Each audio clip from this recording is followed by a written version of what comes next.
నమస్తే బ్రదర్, ఎలా ఉన్నారు? పవర్ స్టార్ పవన్ కళ్యాణ్ నటించిన ఓజీ సినిమా సెప్టెంబర్ 25న వరల్డ్ వైడ్గా చాలా గ్రాండ్గా రిలీజ్ అవుతుంది. అయితే అదే డేట్కి నందమూరి బాలకృష్ణ నటించిన అఖండ 2 సినిమా కూడా రావాల్సింది. పవన్ కళ్యాణ్ అదృష్టం బాగుండి అఖండ 2 సినిమా పోస్ట్ పోన్ అయింది. అఖండ 2 సినిమా ఎందుకు పోస్ట్ పోన్ అయిందంటే ఆ సినిమాకి విఎఫ్ఎక్స్ అనేది చాలా కీలకం. ఆ మొత్తం సెకండ్ హాఫ్ అంతా కూడా విఎఫ్ఎక్స్ అండ్ గ్రాఫిక్స్తోనే నిండింది కాబట్టి బెటర్ విఎఫ్ఎక్స్ కోసం ఆ సినిమాని వాయిదా వేశారు. అలాగే ఒక సాంగ్ అండ్ ఒక ఫైట్ సీక్వెన్స్ కూడా బ్యాలెన్స్ ఉండడంతో ఈ సినిమాని సెప్టెంబర్ 25 నుంచి తప్పించేశారు.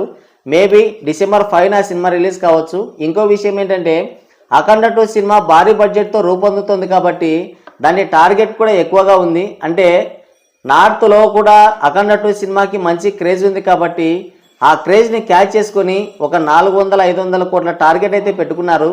ఆ సినిమాకి అయిన బడ్జెట్ 200 కోట్లే, కానీ టార్గెట్ పెద్దది కాబట్టి సోలో రిలీజ్ కావాలనే ఉద్దేశంతో కూడా ఆ సినిమాని పోస్ట్ పోన్ చేశారు. అఖండ 2 సినిమా పోస్ట్ పోన్ అవ్వడం అనేది ఓజీ సినిమాకి బాగా కలిసి వచ్చింది. ఒకవేళ అదే డేట్కి అఖండ 2 సినిమా రిలీజ్ అయ్యింటే ఖచ్చితంగా ఓజీ సినిమాకి బొక్క పెట్టిండేది. పవన్ కళ్యాణ్ అయితే ఇప్పటి వరకు స్టార్ హీరోగా ఉన్నాడు, కానీ అంటే ఆయన్ని బలవంతంగా లాక్కొస్తున్నారు స్టార్ హీరోగా. ఇంతవరకు ఆయనకి 100 కోట్ల సినిమా ఒకటి కూడా లేదు. 100 కోట్ల సినిమా లేని ఏకైక స్టార్ హీరో పవన్ కళ్యాణ్ మాత్రమే. ఇదే డేట్కి అఖండ 2 సినిమా కనుక రిలీజ్ అయింటే బాలకృష్ణ ఖచ్చితంగా ఓజీ సినిమాకి పెద్ద బొక్క పెట్టేవాడు. ఈసారి కూడా పవన్ కళ్యాణ్కి 100 కోట్ల షేర్ సినిమా అయితే వచ్చేది కాదు. ఎందుకంటే బాలయ్య ప్రజెంట్ ఫుల్ ఫామ్లో ఉన్నాడు. బ్యాక్ టు బ్యాక్ విజయాలతో విజయ్ దుందుబి మోగిస్తున్నాడు. కానీ పవన్ కళ్యాణ్ పరిస్థితి అది కాదు. ఆయన హిట్ మోకం చూసి దాదాపుగా దశాబ్ద కాలం పైనే అవుతుంది. అత్తారింటికి దారేది సినిమా తర్వాత ఇంతవరకు హిట్ ఇచ్చిన సినిమా ఒక్కటి కూడా లేదు. హిట్ సంగతి పక్కన పెడితే కనీసం యావరేజ్ సినిమా కూడా లేదు. ఇంకో విషయం ఏంటంటే మొన్న రిలీజ్ అయిన హరిహర వీరమల్లు సినిమా గురించి ఎంత తక్కువ మాట్లాడుకుంటే అంత మంచిది. దాదాపుగా 300 కోట్ల భారీ బడ్జెట్తో నిర్మిస్తే అంతే భారీ స్థాయిలో పాన్ ఇండియన్ రేంజ్లో రిలీజ్ చేసిన, అలాగే 700 నుంచి 800, 1000 రూపాయల టికెట్ రేట్లు పెట్టి అమ్మినా కూడా రీజనల్ సినిమాల కలెక్షన్స్ కూడా రాలేదు ఆ సినిమాకి. టైర్ 3 హీరోల రేంజ్ కలెక్షన్స్ వచ్చాయంటే ఇక మీరే అర్థం చేసుకోండి. అందుకనే ఓజీ సినిమా హిట్ అవ్వడం అనేది చాలా కీలకం పవన్ కళ్యాణ్కి. ఈ సినిమా కూడా పోయిందంటే కనుక ఇక పవన్ కళ్యాణ్ ఈ జన్మలో హిట్ చూడలేడు. అందుకనే అఖండ 2 సినిమా కూడా రిలీజ్ అవ్వడం అనేది ఓజీ సినిమాకి బాగా కలిసి వచ్చింది. ఓజీ సినిమా పైన కొంచెం హైప్ ఉన్న మాట వాస్తవం. ఆ హైప్కి తగ్గట్టుగా సోలోగా రిలీజ్ చేసుకుంటే సినిమా హిట్ అయ్యే ఛాన్సెస్ ఉంటుంది. అలాగే అఖండ సినిమా కూడా మంచిగా జరుగుతుంది. ఎందుకంటే అఖండ 2 సినిమా పైన కూడా మంచి క్రేజ్ ఉంది. ఆ సినిమా కూడా మంచి హైప్ ఉంది. తెలుగుతో పాటు నార్త్లో కూడా మంచి హైప్ ఉంది ఆ సినిమాకి. సోలోగా రిలీజ్ చేసుకుంటే ఒక 400-500 కోట్లు ఈజీగా కలెక్ట్ చేసే అవకాశం కూడా ఉంది. ఇప్పుడు ఓజీ సినిమా కూడా సోలోగా రిలీజ్ అయితే ఒక 200-300 కోట్ల కలెక్షన్స్ అయితే రాబట్టే అవకాశం ఉంటుంది. కాబట్టి 2 సినిమాలకి మంచిదే. అందుకనే అఖండ 2 సినిమా పోస్ట్ పోన్ అవ్వడం అనేది ఓజీ సినిమాకి బాగా కలిసి వచ్చింది. అయితే నిన్న power star Pawan Kalyan birthday సందర్భంగా ఒక గ్లిమ్స్ అయితే రిలీజ్ చేశారు. ఇప్పుడు మామూలుగా అయితే వాళ్ళు గ్లిమ్స్ కూడా రిలీజ్ చేయకూడదని అనుకున్నారు, కానీ ఫ్యాన్స్ డిమాండ్ మేరకు ఒక గ్లిమ్స్ అయితే రిలీజ్ చేశారు. ముందుగా ఈ ఓజీ గ్లిమ్స్ ఎలా ఉందో చూసి తర్వాత మాట్లాడుకుందాం. అయితే ఒక చిన్న విషయం, ఓజీ సినిమాకి ఇంత హైప్ రావడానికి కారణం పవన్ కళ్యాణ్ అయితే కాదు, సుజిత్. ఎందుకంటే కేవలం సుజిత్ ఈ సినిమాని డైరెక్ట్ చేయడం వల్ల మాత్రమే ఓజీ సినిమాకి ఇంత హైప్ వచ్చింది. అలాగే ఇందులో పవన్ కళ్యాణ్ పాత్ర కూడా ఉండింది, కాకపోతే ఇంత హైప్ వచ్చేది కాదు. మనం చూసాం లాస్ట్ ఆయన సినిమాలన్నీ చూసాం. ఇప్పుడు అత్తారింటికి దారేది తర్వాత వచ్చిన ప్రతి సినిమా కూడా చూసాం. ఆయనకి అత్తారింటికి దారేది సినిమా తర్వాత ఆయన పాలిటిక్స్కి ఎప్పుడైతే వచ్చాడో ఆయన క్రేజ్, ఆయన స్టార్డమ్, అలాగే ఆయన ఫ్యాన్ బేస్ కూడా తగ్గుతూ వచ్చింది. ఈ మధ్య కాలంలో అత్తారింటికి దారేది తర్వాత ఈ మధ్య కాలంలో ఆయన తీసిన ఏ సినిమాకి రానంత హైప్ ఈ సినిమాకి వస్తుంది. అది కూడా కేవలం గ్లిమ్స్ వీడియోలతోనే ఇంత హైప్ వచ్చిందంటే దానికి కారణం పవన్ కళ్యాణ్ అయితే కాదు, ఖచ్చితంగా సుజితే. నిజంగా సుజిత్ని అయితే ఈ విషయంలో మాత్రం ఒప్పుకోవాలి. ఎవరైనా సరే promotional content, teaser, trailer, songs ఇవన్నీ రిలీజ్ చేసి సినిమా పైన హైప్ని ఓ రేంజ్కి తీసుకెళ్తారు. కానీ గ్లిమ్స్ వీడియోలతోనే ఈ సినిమా పైన భారీ క్రేజ్ తీసుకొచ్చాడు సుజిత్. ఈ విషయంలో మాత్రం ఖచ్చితంగా ఆయన్ని మనం అప్రిషియేట్ చేసి తీరాలి. సరే, ముందు గ్లిమ్స్ చూద్దాం, చూసి తర్వాత మాట్లాడదాం.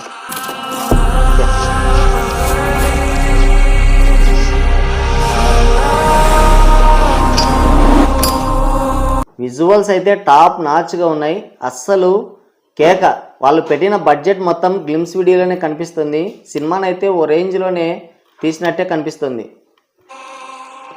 డియర్ ఓజీ, నిన్ను కలవాలని, నీతో మాట్లాడాలని, నిన్ను చంపాలని ఎదురు చూస్తున్నా. నీ ఓమి. ఇమ్రాన్ హాష్మి విలన్గా అయితే చాలా బాగున్నాడు. ఇమ్రాన్ హాష్మి అండ్ పవన్ కళ్యాణ్లది డెడ్లీ కాంబో. కాకపోతే ఈ ఇమ్రాన్ హాష్మికి చెప్పిన వాయిస్ ఓవర్ అయితే అస్సలు బాగాలేదు, సెట్ కాలేదు. ఈ వాయిస్ ఓవర్ని మనం చాలా సినిమాల్లో విన్నాం, చూసాం, అంతగా ఏం అనిపించడం లేదు. ఈ వాయిస్ ఓవర్ కొంచెం ఆ డబ్బింగ్ వేరే వాళ్ళతో చెప్పించుంటే ఇంకా బాగుండేది. సరే చూద్దాం. ఓకే,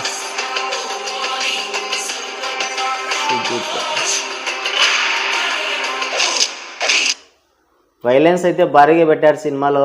యానిమల్ సినిమాని మించిపోయే రేంజ్లో అయితే వైలెన్స్ కనిపిస్తుంది.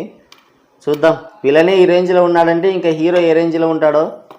Okay, happy birthday OG. Happy birthday.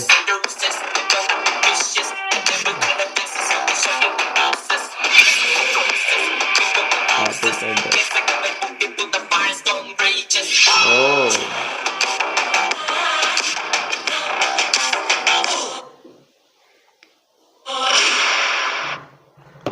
ఇది టీజరు.